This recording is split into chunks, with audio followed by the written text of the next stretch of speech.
Senate President assures Nigerians of no vacuum in government, says President Muhammadu Buhari is healthy. Just as Acting President Professor Yemi Osinbajo inaugurates Road Safety Advisory Council to tackle road mishaps. Plus, developmental strides on women and girls in focus. These and more on NTA News Panorama. I am Ogwa Vivian Ngedibia.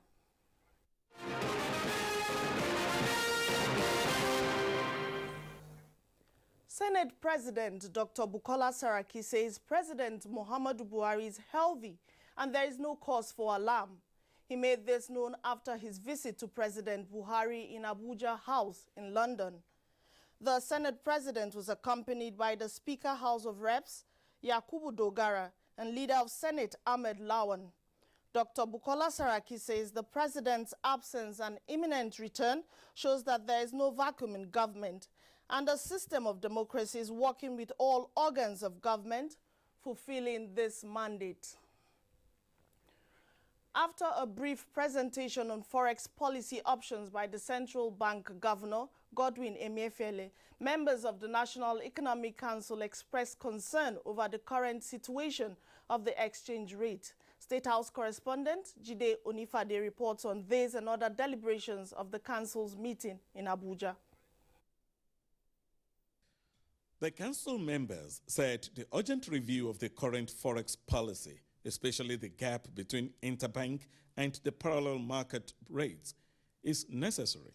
Given the general outcry in the country, so that we can show understanding and patience with the CBN government and what it's doing to revive the economy. And generally we support the position of the CBN governor, and we are calling on Nigerians to equally show some understanding in what we are doing. Finance Minister Kemi Adeosun briefed the press on the report of the Managing Director of the Nigerian Sovereign Investment Authority, Uche Oji, to the Council. Members, she said, were informed that the Nigerian Sovereign Wealth Fund has the highest ranking in Africa in terms of performance and capitalization, and also the plan to increase domestic infrastructure investment in 2017. Which is $2,458,382,844.03 as at the 15th of February 2017. I also gave an update on the budget support facility which we're giving to states and confirmed that the 8 accounting firms appointed have actually started their verification work.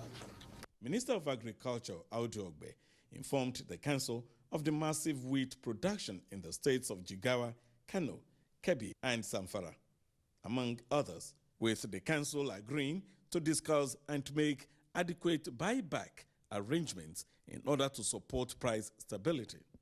We appeal to the federal government to put in machinery and the states for purchasing excess grains and building up their buffer stocks in the states, while the federal government takes care of what we call the strategic grain reserve. Minister of Budget and National Planning, Udoma Udoma, further assures the Council that the economic recovery plan would take Nigeria out of the woods. In the State House, Jide Onifade, NTA News.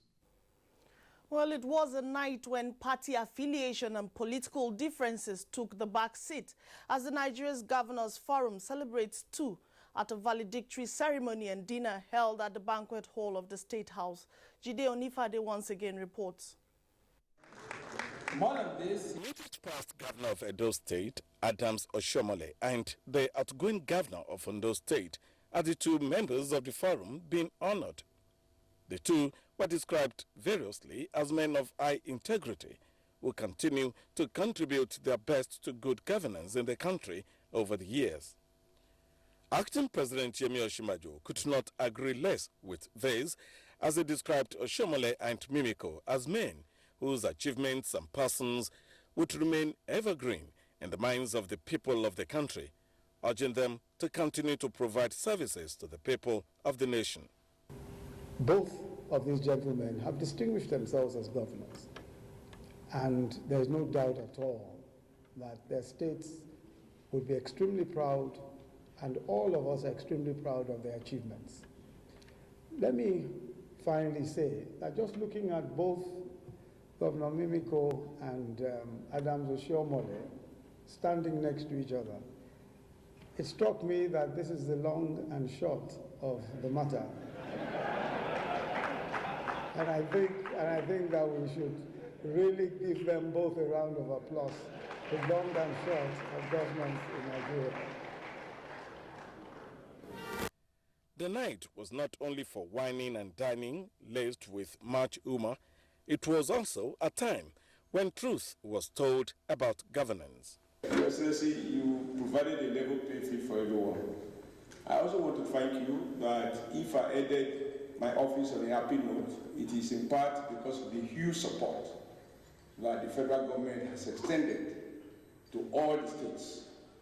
We may have taken those things for granted, but again, those of us who have been here, who have worked under previous presidents and previous chairman of Economic Council, we knew it was never so. I am sure that this nation will be leader of nations with our collective effort, and irrespective of the party we belong to. I believe that we can continue to work to advance the cause of progress in our nation. Presents to you lovely picture of OK Domre. The duo received precious pieces of artwork from members of the forum. God Almighty will help you both. And prayers from the acting president. From the banquet hall of the State House, Jide Onifade, NJ News. Well, moving on, but still on the government, a 24-member National Road Safety Advisory Council has been inaugurated by the federal government in line with the United Nations resolution towards improving global road safety and a demonstration of commitment of the federal government in addressing road traffic accidents and security of lives. State House correspondent Jide Onifade once again reports. The National Road Safety Advisory Council, to the glory of God, for the safety of our roads and the ultimate benefits of the Nigerian people. Congratulations, ladies and gentlemen.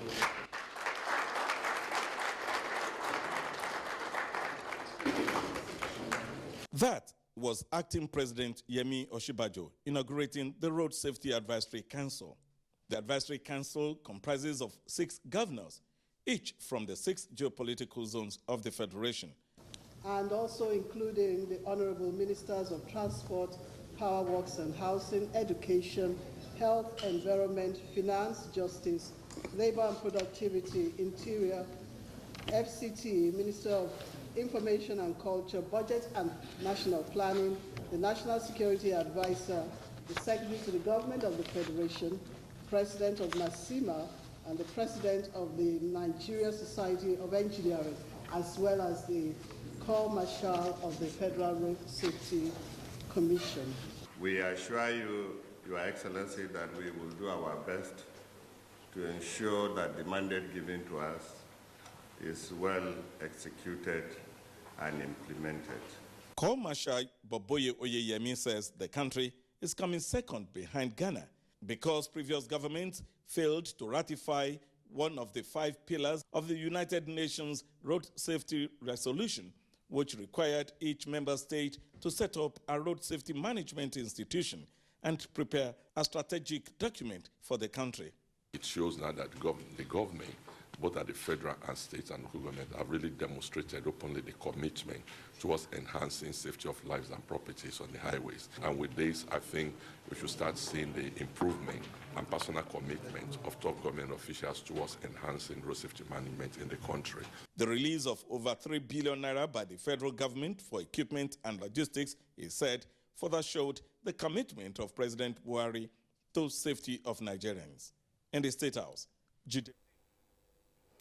Well, still on the issue, our news anchor Isaac Nkuma had an interview with the Corps Marshal of the Federal Road Safety Corps, Boboye Oyeyemi. Take a listen.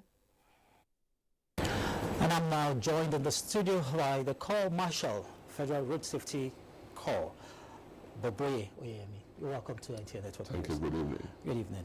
Now, the declaration of the period between 2011 and 2020 as a decade of action for road safety by the United Nations is evidence of global concern for the menace of road traffic crashes. Now, as the Secretary of the National Road Safety Advisory Council, how are you going to blend national strategy with that of the United Nations? Thank you very much. We have 5 pillars under the UN Decade of Action for Road Safety 2011 to 2020. The first pillar has to do with the road safety management. Under the road safety management, member nations are supposed to have a lead agency, which the government of Nigeria established about 29 years ago.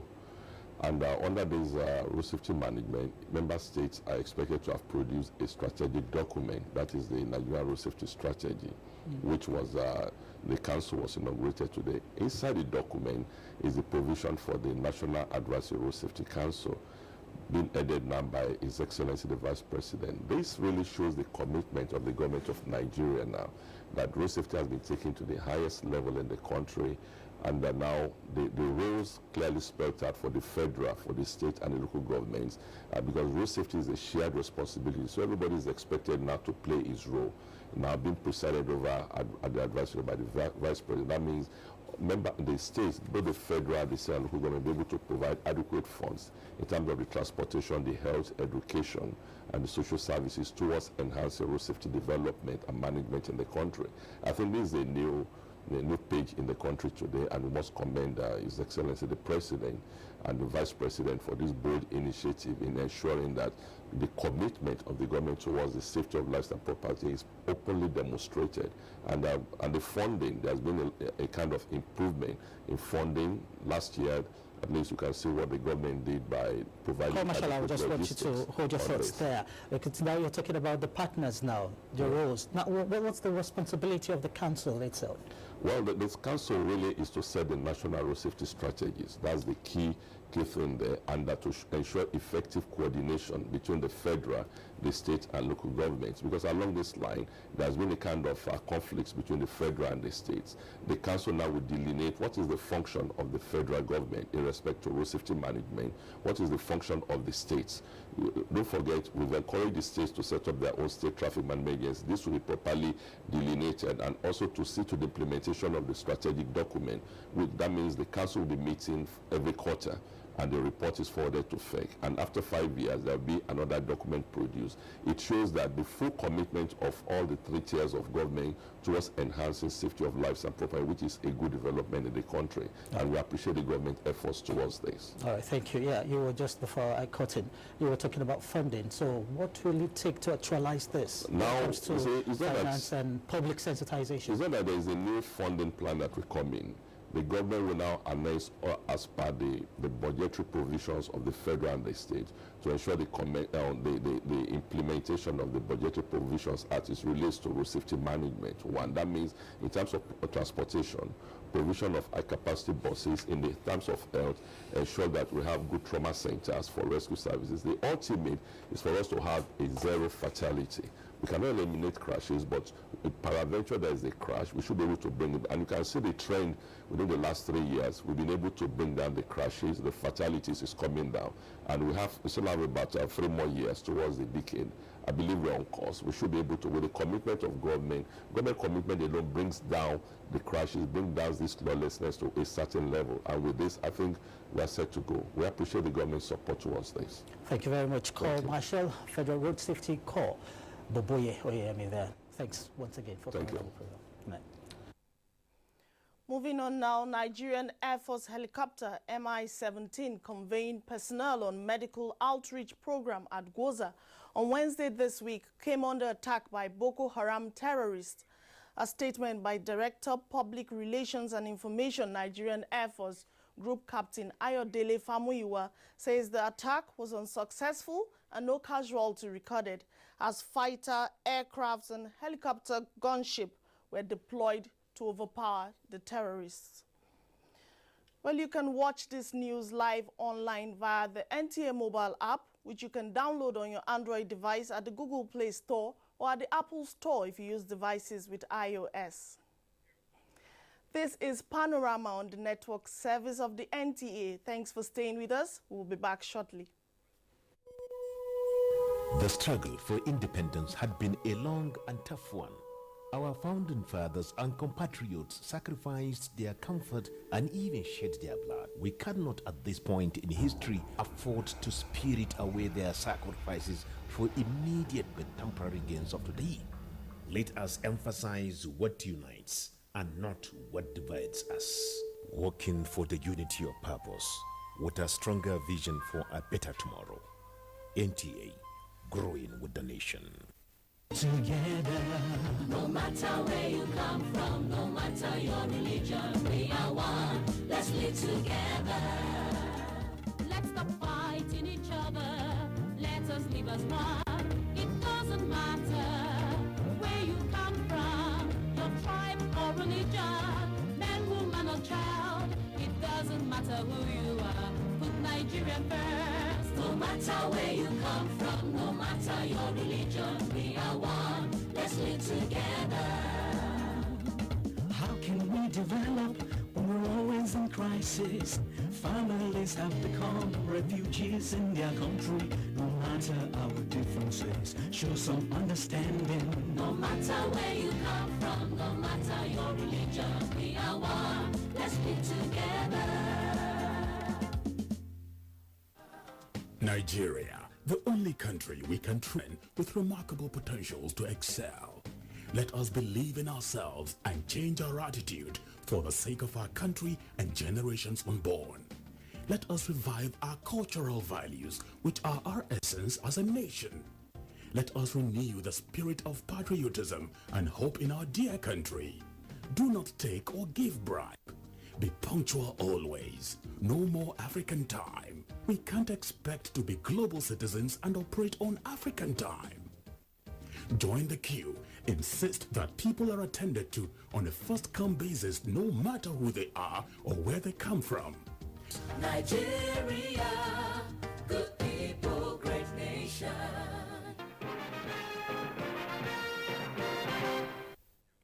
Thank you for staying tuned. Panorama continues now. Broadcasters, including the Nigerian Television Authority, will henceforth be responsible only for content of their broadcasts, while signal distributors will be responsible for transmission of the content. This key distinction was made by Minister of Information and Culture, Lai Mohammed, during a public hearing of the process of digital broadcast switchover. National Assembly correspondent Dennis Adegunloye reports. All of them will simply provide contents which they will hand over to an aggregator who will now deal directly with the signal distributors, and then it will be transmitted to our homes. Making reference to the white paper report on digitization, the Information and Culture Minister, however, explains that the NTA will provide infrastructure for one of 3 transmission facilities. This was because just about the time the white paper report was coming out, the federal government had just made very massive investment in infrastructure into NTA, and they did not want this to go to waste. He says that ITS and Pinnacle are the known signal distributors, adding that set-top box manufacturers must be local and licensed, as agreed by ECOWAS member states, that a uniform technology will be used with Nigeria as the local hub for their manufacturing. On the digitization process, the Director General of the NTA, Yakubu Ibn Mohammed, had emphasized the necessity of the digital switchover, as further explained. NTA entered into a strategic alliance with Star Communication of China with the sole objective of providing digital public television service in Nigeria. Thus, we can say without any fear of contradiction that the Nigerian Television Authority, through this partnership, pioneered digital terrestrial television in Nigeria. In Abuja, it's no longer a pilot phase. We're actually commencing the process of switching off analog television in Nigeria. Contributions came from other relevant bodies, while the Speaker, Yakubu Dogara, represented by the Chief Whip of the House, Al-Hassan Ado Dogwa, was emphatic that the National Assembly would not condone exploitation of Nigerians in the process. From the National Assembly, Dennis Adegunloye, NTA News. We'll move to Nasarawa State now, where the House of Assembly has passed the 2017 appropriation bill of over 69 billion naira for the ongoing fiscal year. Correspondent Ahmed Onders reports that the 2017 budget, tagged Budget of Reformation, is meant to finish ongoing projects embarked upon by Governor Umaru Tanko Almakura. His report. Out of the over 69 billion naira for the year 2017, over 31 billion naira will cater for capital project, while 38 billion naira will be for recurrent expenditure. The Speaker of the House, Mr. Ibrahim Balarabe Abdullahi, earlier warned commissioners and heads of parastatals to adhere strictly to the budgetary allocation and apply for virement when necessary, say any spending outside budget will attract sanction from the Assembly, while directing the Clerk of the House to transmit a clean copy to Governor Umar Tanko Almakura for his assent, noted that the people of the state are keenly waiting for the budget to uplift their living standard. Total sum of 69,971,427,596 naira for the services of Nasarawa State government for the period of 1 year commencing from 1st January 2017 to 31st December 2017, third reading and passed. Earlier, the chairman of the House Committee on Finance and Appropriation, Mr. Amos Hagia, while presenting the 2017 harmonized report of the bill, recommends that Nasarawa State government should implement Treasury single account in order to block loopholes in governance. The 2017 budget is lower than the 2016 budget due to the current economic recession in the country. In Lafia, I am Ahmed Ondas, NTA News. The federal government has reiterated its commitment to addressing challenges confronting women and girls in the country. Minister of Women Affairs Aisha Jumai Al-Hassan stated this during the 2017 Women and Girls Summit in Abuja. Murjanatu Adam Said has the details. The girl child represents the next generation, but Nigerian girls continue to be in a disadvantaged position. Observers here believe Nigerian girls and women still live behind the shadow of their male counterparts. Nigeria's Minister of Women Affairs says mere speculations on the statistics about women and girls will not help to articulate a better deal on them. Hence the need for increased data generation and management. This government takes the issue of girl education, girl protection, girl empowerment very seriously, and that is why you have seen what is happening here today, and I'm sure you have heard the reports, you have heard the testimonies, and by the grace of God we intend to do more. The minister, however, stressed that the administration of President Muhammadu Buhari is not resting on its oars in the fulfillment of its campaign promises. We have equally completed and produced our research on the update of baseline survey of maternal health indicators in Nigeria in 12 states of the Federation. They should give, the government should give some special considerations to the welfare of the girl's child in Nigeria. So far, compared to a decade ago, I see an improvement, effective change, but there's still room to do more. Other speakers agreed that empowering the girl child will contribute to sustainable national development, which the theme for the summit is putting the girl child at the heart of national development depicts. In Abuja, Murjanatu Adam Said, NTA News. And now sports. Governor Simon Lalong promises more sporting activities on the plateau as Japan launches mobiles to medals recycling campaign for the Tokyo 2020 Olympics. Details on Sports Update with Dainde Sonny. The government of Plateau State is working